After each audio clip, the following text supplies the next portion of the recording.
कर लेते हैं, लेकिन इसको समाज को क्या फायदा होता है उसके बारे में हम नहीं सोचते। मैं काफी यहाँ पर घूमा, धौलपुर में काफी कार्य किया और मुझे ऐसा लगा कि यहाँ पर एक महीने में 1.5 से 2 टन पॉलीथीन के वेस्टेज होते हैं। तो इस तरह से उसका क्या हो रहा है, और हम यहाँ पर मासेस, जैसे मान लीजिए हम दुकानों पे गए, ठेले वालों के पास गए कि किस तरह से इसका क्या अल्टरनेटिव है। ये सारी चीजें जो हमें, ये क्या है कि हम कर लेते हैं रिसर्च, लेकिन जो सोसाइटी है उसको क्या फायदा मिला उसके बारे में हम नहीं सोचते। अभी मैं देख रहा था यहाँ भी कम से कम हम लोग यहाँ 5-10 किलो तो पॉलीथीन यूज कर ही लिए हैं। ये बोतलों के माध्यम से पॉलीथीन, ये सारी चीजें जो हो रही हैं, तो इसकी उपादेयता इस कॉन्फ्रेंस की तब होती जब हम यहाँ पर, यानी हमारा जो कार्बन फुटप्रिंट है वो हम बढ़ा रहे हैं, हम उसको कम करने की कोशिश करते हैं। लेकिन ये विडंबना है सारे कॉन्फ्रेंसेस की जो पर्यावरण पे हो रहे हैं और हम उसके बारे में ध्यान नहीं दे रहे हैं। खैर, ये सब चलता रहेगा। मेरा ये उम्मीद है कि इस हिमालय से कोई गंगा निकलनी चाहिए, और मैं आप लोगों को बाहरी दुनिया से अंदर की तरफ ले जाना चाहता हूं अपने पेपर के माध्यम से। एक शायर बोलता है कि नई नई आंखें हो तो हर मंजर अच्छा लगता है, और नई नई आंखें हो तो हर मंजर अच्छा लगता है, बहुत दिन शहर में घूमे अब घर अच्छा लगता है। तो मैं घर की तरफ ले जाता हूं। जो घर है, इस पेपर प्रेजेंट करने के बाद आपको ऐसा लगेगा कि थोड़ा सा घर में सुधार होनी चाहिए।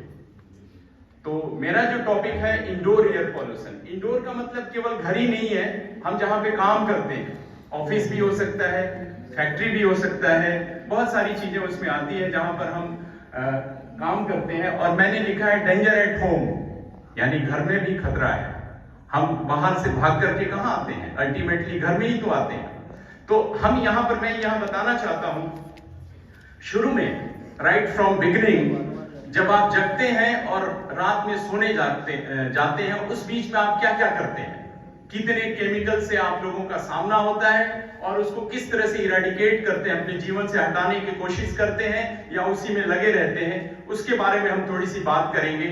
सुबह उठते ही बहुत सारे किचन में जाते हैं, ब्रश करते हैं, नहाते हैं, पता नहीं साबुन में कौन सा यूज करते हैं, फिर परफ्यूम लगाते हैं, डिओड्रेंट्स लगाते हैं, पूजा करते हैं, अगरबत्ती जलाते हैं, बांस की अगरबत्ती जलाते हैं, धूप जलाते हैं। सर ने अभी, लाजपत शर्मा जी ने कहा घी नहीं जलाते, घी बहुत महंगा है, वर्मा जी ने कहा, और वो भी गाय का कौन सी नस्ल की घी जलाते हैं, है ना। उसमें भी बहुत सारे नस्लें हैं। जो देसी गाय है उसका अलग असर है, मैंने पढ़ा है कि उसमें अलग चीज केमिकल्स होते हैं, और जो विदेशी नस्ल की है उसमें अलग होते हैं। फिर हम अपने ऑफिस में जाते हैं, घर में आते हैं, रात में मच्छरों से बचने के लिए मच्छरदानी का इस्तेमाल ना करके कॉइल्स जलाते हैं, मॉस्किटो कॉइल्स जलाते हैं। घर में बहुत सारे लोग सिगरेट पीते हैं, बहुत सारी चीजें करते हैं, टोबैको स्मोकिंग करते हैं। तो ये सारी चीजें जो मैं समझता हूं, मैं यहाँ पर अपने पेपर के माध्यम से, पता नहीं आप लोगों को भूख लगी होगी और मुझे ऐसे वक्त में मिला है ये काम, तो मैं भी थोड़ा स्पीड बढ़ा दूंगा, ताकि, क्योंकि इसके लिए थोड़ा सा समय चाहिए था। तो मैं ये समझता हूं, आगे बढ़िए। तो मैंने यहाँ पर लिखा है कि indoor air pollution has not given much importance, ज्यादा इंपॉर्टेंस नहीं है, सरकार के पास कोई नीति नहीं है, कोई पॉलिसी नहीं है इसको रोकने के लिए। बहुत सारे पॉल्यूशन कंट्रोल बोर्ड ने बहुत सारी चीजें बाहरी पॉल्यूशन के लिए, एयर पॉल्यूशन में वेहिकुलर पॉल्यूशन आ गया, ग्रीन हाउस इफेक्ट कैसे कम किया जाए, है ना। और उसके बाद आ जाता है कि आपको रेन, जो एसिड रेन होता है, या वाटर के ऊपर मेरा बहुत सारा काम है, वर्मा जी के साथ भी, और बहुत सारे, चंबल वाटर है, ग्राउंड वाटर ऑफ धौलपुर है, उसके ऊपर भी। तो इसके लिए कोई पॉलिसी नहीं बनी है। लेकिन मैं यहाँ पर ये कहना चाहता हूं कि हम लोग 80 से 90% टाइम अपना घर में ही बिताते हैं। जनरली जो ज्यादातर बिताने वालों में से ये 3 कैटेगरी है। जो बच्चे हैं, छोटे बच्चे, 5 साल से नीचे के बच्चे, या बुजुर्ग लोग जो नहीं जाते, या फिर जो बीमार व्यक्ति है वो भी घर में ही रहेगा, बाहर नहीं जाएगा। तो इन तीनों के ऊपर बहुत ज्यादा इफेक्ट पड़ता है। साथ में मैंने ये कहा कि ये जो अंदर की पॉल्यूशन है उसमें पूरे विश्व में कितने मिलियन लिखा है मैंने? 4.3 मिलियन। ये वर्ल्ड हेल्थ ऑर्गेनाइजेशन का आंकड़ा है। 43 लाख लोग प्रति वर्ष डेथ हो जाती है इनके, और इंडिया में इसका 1/3 करीब 13 लाख लोग हाउस होल्ड पॉल्यूशन के शिकार होते हैं। तो आप ये समझ सकते हैं कि ये कितना भयावह है। हम बाहर नहीं जाएं, बाहरी बात ना करके हम अंदर आए और देखें कि ये क्या हो रहा है, हमारे घर के अंदर क्या हो रहा है। मैंने कहा कि ये ऑफिस हो सकता है सीरियसली पॉल्यूटेड देन आउटर। ये कहा गया कि आउटर पॉल्यूशन जो हो रहा है उसका 10 टाइम्स 10 गुना हमारे घर के अंदर हो रहे हैं। 10 times more than outdoor pollution, that is indoor pollution.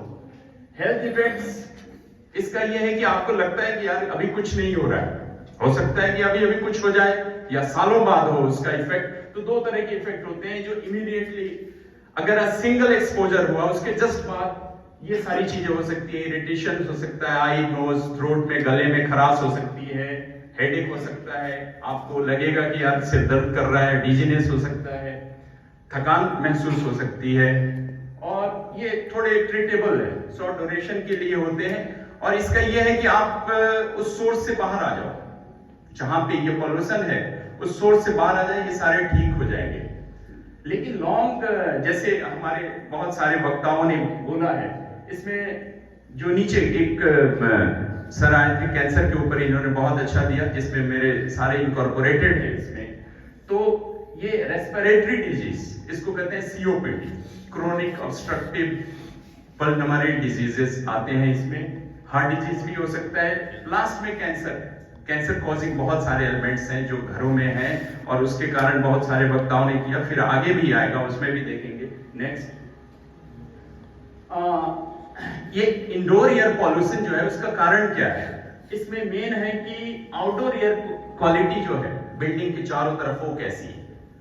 बहुत सारी चीजें होती है कि हमारा घर जो होता है ऐसी जगह पे बना है जहां बिल्कुल हाईवे के नजदीक है, नेचुरल है कि वहां पे सबसे ज्यादा होगा पॉल्यूशन, या फिर ऐसी जगह पे है जहां पे कि फैक्ट्री हो, जैसे हमारे धौलपुर में थर्मल के आसपास की जितने, अगर ये एक्टिव होता थर्मल पावर प्लांट, तो आप समझ सकते हैं कि किस तरह से पॉल्यूशन होता वहां पे। या फिर ऐसी जगह जहां पे कि अक्सर मैंने देखा है यहाँ पे सुबह सुबह जितने स्वीपर्स, मैंने कलेक्टर महोदय से भी आग्रह किया था, सुबह सुबह जो जितने अपने नगर परिषद के कर्मचारी होते हैं वो झाड़ू लगाते हैं और एक जगह इकट्ठा करके जितने भी वेस्ट मटेरियल्स हैं उसको जला देते हैं, और फिर उसके आसपास जो घरों में होता है धुआं फिर वो अंदर प्रवेश करता है, तो उससे बहुत ज्यादा खतरा है हम लोगों की लाइफ में। फिर आता है air exchange rate of building कैसा है, वेंटिलेशन कैसा है, हाउ इट इज। वेंटिलेशन का मतलब 3 तरह का वेंटिलेशन है, आप उसको कहेंगे आर्टिफिशियल वेंटिलेशन, इनफिल्ट्रेशन है, और फिर आपका है original natural ventilation. Natural ventilation में वो आता है कि आपके खिड़की दरवाजे बने हुए, आजकल नहीं है ये घरों में, आजकल खिड़की दरवाजे कम होते जाएं, रोशनदान हो गया, और कई ऐसे कमरे हैं जहां पे है ही नहीं कुछ, बिल्कुल बंद। उसमें आप समझ सकते हैं कि कितने पार्टिकुलेट मैटर्स उसमें जमा होंगे और किस तरह से वो अफेक्ट कर रहे हैं हमारी बॉडी को। Third is tightening of indoor air space, air tight building. वही मैं अभी जो बात कर रहा था कि ये सारे के सारे एयर टाइट बिल्डिंग है, तो उसमें आप जितने आपके केमिकल्स हैं, वोलेटाइल ऑर्गेनिक कंपाउंड्स, वीओसीज, सब आके जमा होते हैं, उसको निकालने के लिए कोई साधन नहीं है। आदमी आता है स्वस्थ बाहर से और फिर उसमें आके फिर रोगी बन जाता है। नेक्स्ट है, उसमें हम आगे बात करेंगे, उसमें 2 चीज है, that is sick building syndrome. आप लोगों ने पढ़ा होगा कि पूरा का पूरा एरिया जो किस तरह से सिक बिल्डिंग सिंड्रोम है, और एक और है word that is known as BRI, building related illness. तो ये दोनों एसबीएस एंड बीआरआई ये हमारे जीवन को बहुत इफेक्ट कर रहे हैं, और आज खासकर आजकल के जीवन में जहां पे कि हम कहां रह रहे हैं, एक सोसाइटी के अंदर। पहले हम खुले में रहते थे, अब सोसाइटी में रह रहे हैं। The material used in construction of the building, ये बहुत इंपॉर्टेंट है। बहुत सारी चीजें हैं जो यूज हो जाते हैं मटेरियल, और खासकर ऐसी जगह पे मैं कहूंगा कि जैसे आप लोगों ने खुदाई की घरों के बनाने के लिए, उसमें ऑलरेडी प्रेजेंट है आपका यूरेनियम, थोरियम है उसमें, क्योंकि उसका हाफ लाइफ बहुत अधिक है, और उसके प्रेजेंट होने से उसके क्या होगा, उसमें से रेडॉन गैसेस निकलती हैं और कहीं ना कहीं वो फिर आपके जीवन को अफेक्ट करती है। The activities that go on inside the building, बहुत सारी चीजें हम साफ सफाई करते हैं, क्लीनिंग, कुकिंग, हीटिंग, और फिर हाउस होल्ड केमिकल्स की भी बात करेंगे। मैं यहाँ पर एक केमिकल्स की बात करूंगा जो रोज हम करते हैं, और रोज करने वालों में ये है कि हम घरों में पोछा लगाते हैं। पोछा क्या किससे लगाते हैं आप लोग? तो ये एक इंपॉर्टेंट है कि वो डेली आपके लाइफ में है, उसको हम बच नहीं सकते। घर की सफाई के लिए पोछा लगाना जरूरी है। Next, problem of indoor air quality. क्या क्या प्रॉब्लम है? ऑक्सीजन कंटेंट आपका कम हो जाता है। नेचुरल है कि जब ये होगा तो ऑक्सीजन कंटेंट कम होगा, CO2 होगा इंक्रीज। अब जब CO2 होगा तो टेम्परेचर क्या होगा? इंक्रीज होगा, and increase in humidity and increase in bio और एरोसोल्स एंड ऑल। नेक्स्ट, अब यहां पर मैं बात कर रहा हूं कि इसके सोर्सेस कहां से हैं। Cleaning, cooking, heating by open और enclosed fires, smoking etcetera, burning of, आप जानते हैं तेल, गैस, केरोसिन तो अब यूज नहीं होता, मेरे ख्याल से बहुत कम हो गया। Kerosene is not matter of concern. And good tobacco products, building materials, furnishing, wet और डैम्प कारपेट्स, ये बहुत इंपॉर्टेंट है। हम सोचते हैं कि हमारा जो कारपेट घरों में बिछे हुए हैं उससे कुछ नहीं होता, लेकिन वो सबसे ज्यादा हमारे पॉल्यूटेंट्स के सोर्स हैं, खासकर उनके लिए जो बच्चे हैं, उनमें स्टिक हो जाते हैं और फिर उनके लिए हानिकारक होता है। House hold chemical products, air conditioners and dehumidifier. Next है आउटडोर सोर्स। मैंने अभी कहा कि रेडॉन और पेस्टिसाइड्स अलग अलग है, कॉमन नहीं लगाया है। पेस्टिसाइड्स बहुत सारे यूज होते हैं, इंसेक्टिसाइड, पेस्टिसाइड। साइड का मतलब ही होता है टू किल। जहां भी आपने यूज किया उसको तो मारेगा, आपको भी मारेगा, नेचुरल है। तो साइड का मतलब आपको मारना है। नेक्स्ट है, ये मैंने थोड़ा सा सिक बिल्डिंग सिंड्रोम के बारे में आपको बताना चाहा है। If more than 30% of the building population complain of symptoms of a non-specific nature, including इस तरह के अगर है आप में, तो आप समझे 30%, तो इसका मतलब आपका जो बिल्डिंग है वो सिक बिल्डिंग सिंड्रोम है, is directly related to inadequate ventilation। मैंने बताया अगर वेंटिलेशन नहीं है तो ये तो होना ही है, and which is based on CO2 measurement।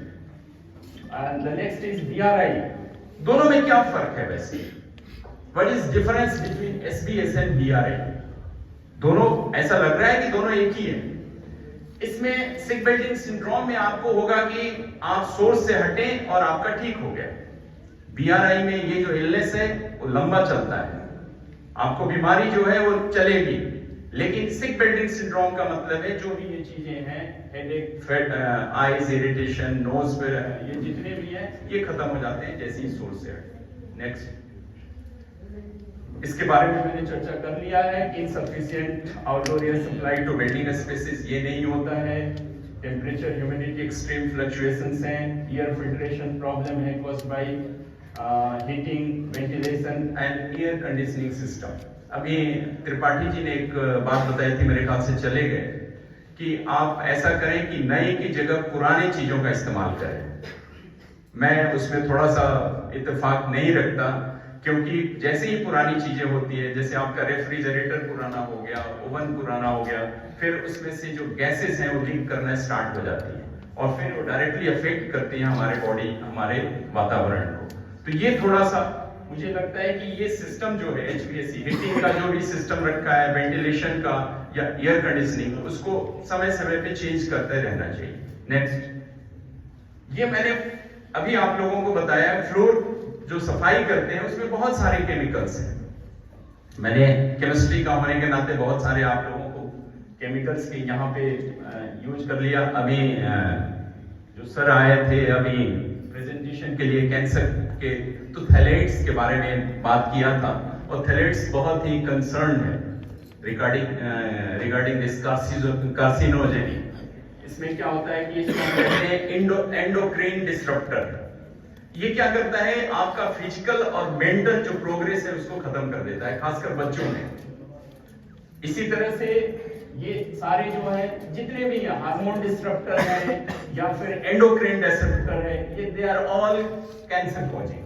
तो ये मेरा कहने का मतलब है उसको कम किया जा सकता है, और कम करने का तरीका ये है कि हम उस फिनाइल के बदले में कुछ ऐसा इस्तेमाल करें जो हम रोज एक्सपोज नहीं हो।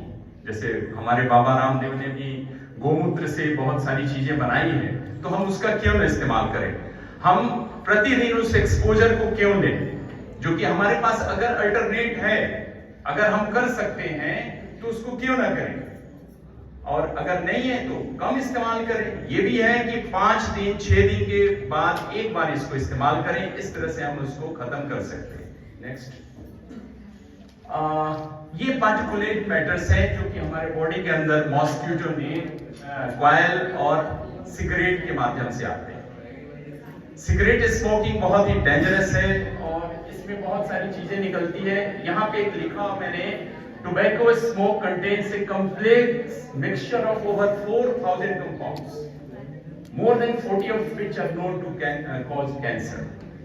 यानी आप समझ सकते हैं इसमें दो तरह के, ये नहीं कि जो पी रहा है उसी को नुकसान करता है, that is not there। Passive smoking is also concerned of this cancer, जो कि एक्टिव नहीं है आसपास। मुझे लगता है कि मेरे घर में कोई आसपास सिगरेट पी रहा है तो मैं पैसिव स्मोकर हूं, और उसका असर हमारी बॉडी पे पड़ेगा जरूर है। दूसरा ये है कि बहुत सारे हेवी मेटल्स हैं, ये हेवी मेटल्स हैं जो कि मॉस्किटो कॉइल में होता है, और इसमें एल्युमिनियम, क्रोमियम, टीन है, ये मॉस्किटो कॉइल स्मोक में होता है। कॉपर, जिंक, मैग्नीज, निकल, ये सिगरेट स्मोक उसमें होता है, स्मोक में। लास्ट में मैंने एक बहुत ही इंपॉर्टेंट चीज लिखी है, ओपीआईडीएन। एक्चुअली मेरा जो वर्क था, बहुत पहले मैंने काम किया था 20 साल पहले, वो ऑर्गेनोफॉस्फोरस पे था, ऑर्गेनोफॉस्फेट कंपाउंड्स पे, और उसमें ये जो मॉस्किटो कॉइल्स होते हैं उसमें जरूर जैसे ही जलाते हैं आप देखते होंगे कि जो मच्छर है वो क्या होता है कि एक बार तो मर जाते, वो गिर जाते हैं नीचे, मरते नहीं है वो क्या होता है कि कुछ देर तक वो उनका जो माइंड होता है सुन्न हो जाता है, और फिर उसके कुछ देर के बाद फिर उठ के चल देते हैं। इसको कहा जाता है, उसी तरह से आदमी के ऊपर भी इसका फर्क असर है, that is known as OPIDN, organophosphorus induced delayed neuropathy. Delayed neuropathy, जैसे एक शराबी होता है उसी तरह का इसका हाल हो जाता है, और ये अगर बार बार किया जाए तो आप समझ सकते हैं हमारे ह्यूमन ब्रेन पे या हमारी बॉडी पे क्या असर होगा इसका। तो बेटर है, पहले लोग क्या करते थे कि मच्छरदानी लगा के वो करते थे, सोते थे, लेकिन अब जो हम so called 21st 22nd century में हम क्या करते हैं कि नहीं, एक तो हमें चाहिए वो लगाने के लिए, बॉडी की स्किन के ऊपर भी आता है मेरे ख्याल से, उसको लगा करके हम सो जाते हैं, उसका भी इफेक्ट अलग है, और साथ में ये कॉइल तो जरूरी है चलाना। अगर घर में कॉइल नहीं है तो कुछ नहीं है। तो मेरा कहने का मतलब है कि ये बहुत खोट है। फिर हम बात करते हैं, नेक्स्ट ले लिया आपने, पार्टिकुलेट मैटर्स का। पार्टिकुलेट मैटर्स अभी PM 2.5 और PM 10 के बारे में डॉक्टर जितेंद्र दुबे ने बताया, और मैंने ये कहा कि ये जो मिक्सचर है सॉलिड पार्टिकल्स का है। सॉलिड पार्टिकल्स में सब आते हैं, dust, dirt, suit and smoke. ये क्या होता है, वो जो एयर में लिक्विड का ड्रॉपलेट होता है उसके साथ मिक्सअप हो जाता है, और ये इतना छोटा होता है, आप ये समझ सकते हैं PM 2.5 का मतलब ये है कि 2.5 माइक्रोमीटर। माइक्रोमीटर का मतलब आप इसकी तुलना यूं करें कि हमारा जो ह्यूमन हेयर है, हमारा जो बाल है, वो 70 माइक्रोमीटर का है, 70, यानी उससे कितना गुना, लगभग 30 गुना और कम, बाल से भी 30 गुना कम। हम उसको, यदि आपने जब दिल्ली के पॉल्यूशन की बात होती है तो न्यूज में आता है कि वहां PM 2.5 बढ़ गया है, उसका लेवल जो है, स्तर है, वो बढ़ गया है। तो मेरा कहने का मतलब ये इतना छोटा है कि आप उसको इनहेल करेंगे तो आपके लंग्स में जाकर के या कभी कभी आपके ब्लड स्ट्रीम में भी जाके नुकसान पहुंचाएगा। हो सकता है कि अगर आप ज्यादा एक्सपोज कर PM 2.5 का हो सकता है, जैसे सर ने बताया कि it may cause lung cancer. Next है, ये मैंने आप लोगों को बताया, house near heavy traffic road, automobile industry, अगर नजदीक में है घर तो इनका आना जरूरी है। SO2 sulphur dioxide, NOx, NO2 nitric oxide और CONO3। ओजोन के बारे में बहुत सारी चर्चाएं की जा सकती है। नेक्स्ट, ये मैंने एक साथ कंपाइल किया है कि क्या क्या हो सकता है।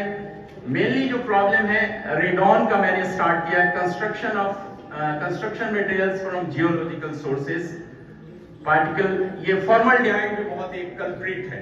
इसके लिए फॉर्मल्डिहाइड जो है आप घरों में प्लाईवुड लगाते हैं और ये लगातार एक्सपोज ऑफ हो जाता है, और खासकर वहां के लिए जहां के टेम्परेचर या तो बहुत ही लो है या बहुत ही हाई है। हम धौलपुर, ग्वालियर, आगरा के टेम्परेचर की बात करें तो मेरे ख्याल से 50 डिग्री सेल्सियस तक पहुंच जाता है। ऐसे केस में जो घरों के अंदर की चीजें हैं वो गर्म होकर अपने आप ही बहुत सारी गैसेस इंडोर एयर पॉल्यूशन को बढ़ाती हैं। यस, इसमें है, मैंने लिखा हुआ है पेंट्स, सर ने कहा पेंट्स में तो बहुत सारी चीजें हैं, और इसमें खासकर लेड पेंट्स जो पहले इस्तेमाल होता था 1980-90 के दौर में, लेड पेंट्स वो भी एंडोक्राइन डिसरप्टर है। उसको किस तरह से इस्तेमाल करना अब थोड़ा कम हो गया लेड पेंट्स के मामले में। यहाँ वोलेटाइल ऑर्गेनिक कंपाउंड्स हैं जिसमें पेंट्स हैं, सॉल्वेंट्स हैं, और उसका रिपरकर्सन है ENT irritations, headache, some organic compounds can cause cancer. This is last वाला है बायोलॉजिकल पॉल्यूटेंट्स। इसमें पॉलेंस है, वायरसेस, बैक्टीरिया, किस तरह से वो करते हैं।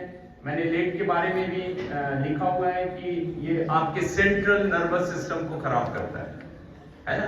नेक्स्ट, अब इसका क्या, हमने बहुत सारी कमियां तो बता दी, लेकिन इसका क्या उपाय हो सकता है, प्रिवेंटिव मेजर क्या लिए जा सकते हैं।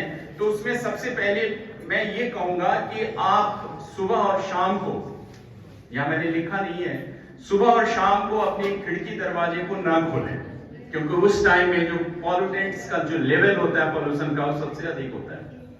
साथ में मैं यहां पर यह भी कहना चाहूंगा कि आप जो इस्तेमाल करें जितनी भी चीजें, जैसे घरों में पेड़ पौधे आजकल बहुत सारे लोग लगाते हैं, उसमें पेस्टिसाइड्स, इंसेक्टिसाइड्स का छिड़काव ना करें, क्योंकि वो डायरेक्टली अफेक्ट करता है उसमें। मैंने लिखा carefully choose building and furnishing material free from formaldehyde. ऐसा बड़ा मुश्किल है हम जाएं और कहें कि फ्री फ्रॉम फॉर्मल्डिहाइड वाला दे दे, तो बड़ा मुश्किल। हम तो जाएंगे और ले आएंगे, लेकिन एक बार उससे देख लेंगे कि किस मटेरियल का बना है, जागरूकता के लिए। Ensure effective ventilation in all the areas of the building. ये तभी हो सकता है जब हमारे पास जगह बहुत अधिक हो, नहीं तो फिर तो अगर बड़े शहरों में रहना है, कम जगह है, चारों तरफ से घर बने हुए हैं, तो वहां पे तो वेंटिलेशन का जगह ही नहीं मिलेगा। ये एक बड़ी समस्या है। Install and use exhaust fan in kitchen and bathrooms, ये हो सकता है, आप कर सकते हैं इसको। डोंट स्मोक एट होम और permit others to do so, ये भी हो सकता है। Use pesticide in recommended amounts with proper dilution. Get air condition clean regularly. ये सारा कुछ मैंने इस तरह से लिखा है, आप कर सकते हैं इसको, और मुझे उम्मीद है कि इससे कुछ ना कुछ आपको मिला होगा जो घरों में जाकर के आप करेंगे। और आगे next, stay safe in your home, घर में सुरक्षित